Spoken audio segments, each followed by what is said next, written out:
Wenn wir uns Zeit für andere nehmen, unsere Zeit für die teilen oder einteilen, dass wir Zeit mit denen verbringen können, sei es jetzt essen gehen, ein offenes Ohr für jemanden haben oder privat treffen, ist das alles völlig in Ordnung. Aber wenn wir einmal Zeit für uns selbst haben möchten, mit selbst meine ich alleine sein, komplett alleine sein, niemand um sich rum, mal auf eine Bank setzen und einfach die Gegend angucken und sich mit seinen eigenen Gedanken befassen. Oder zu Hause ins Zimmer rein, Tür abschließen, sich ins Bett legen und sich in seinen eigenen Gedanken vertiefen. Denn diese Weise von alleine sein ist für viele sehr merkwürdig. Viele können das nicht nachvollziehen. Denn die denken, vor allem das eigene Umfeld, denn sie denken, dass man irgendwelche Probleme hatte, man sei depressiv oder ob alles in Ordnung ist mit einem. Und dann kommen irgendwelche Spekulationen in den Raum. Er ist einsam, er hat niemanden, er vertraut niemanden. Aber das ist verkehrt. Denn alleine sein ist etwas, was man sich selbst aussucht. Dass man die Zeit mit sich selbst verbringen will. Auch wenn es 2 Stunden am Tag ist. Aber einsam sein ist, wenn man jemanden vermisst.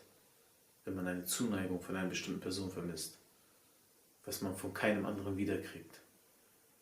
Und deswegen sich selber von der Gesellschaft abgrenzt. Das ist Einsamkeit. Alleine sein hat viele Vorteile. Einer von denen ist zum Beispiel, wenn man alleine ist, baut man sein Selbstbewusstsein auf. Denn man befasst sich mit seinen Stärken. Man befasst sich mit seinen eigenen Grenzen. Oder man pusht seine Grenzen. Und wenn man das Ganze kontinuierlich macht, Zeit für sich nimmt, dann weiß man eigentlich, wie gut einem das tut, auch mal alleine für sich zu sein und mit seinen eigenen Gedanken sich befasst. Wer jemand sein eigenes Leben reflektiert und von allen Seiten betrachtet, dem fällt es so viel, viel einfacher, seine Konflikte zu lösen. Und nicht nur das, dem fällt es auch viel leichter, mit seinem Umfeld über seine Konflikte zu sprechen. Oder wenn wir etwas gestalten wollen, wenn wir etwas entwerfen wollen, dann sitzen wir da oftmals und haben unsere Hilfsmittel, was wir benutzen, sei es Stift, Papier, Laptop, Handy oder der andere benutzt lieber einen Computer. Jedenfalls sind es unsere Hilfsmittel. Und wir versuchen zu recherchieren. Wir recherchieren und versuchen, so viel wie möglich Informationen zu holen, damit wir es umso besser gestalten können. Trotz dieser Hilfsmittel, die wir haben, gelingt es uns in den meisten Fällen nicht, das Überzeugende zustande zu bringen. Aber warum ist das so? Obwohl wir uns damit stundenlang befassen, wir tun, wir machen und wir machen auf Teufel komm raus, komm, jetzt gelingt es und wir bearbeiten das, was wir da finden. Dennoch gefällt es uns nicht. Aber wenn wir das Ganze beiseite packen, den Stift und Papier beiseite packen, Laptop oder Computer oder Handy, was auch immer, ausschalten, wir machen das Licht aus, gehen in unser Zimmer, machen da das Licht aus und legen uns in unser Bett. Kurz vorm Schlaf fallen uns Dinge ein, die den ganzen Tag uns nicht mal ansatzweise eingefallen sind. Das bedeutet, in dem Fall, wie ich schon eben vorhin sagte, sind wir alleine.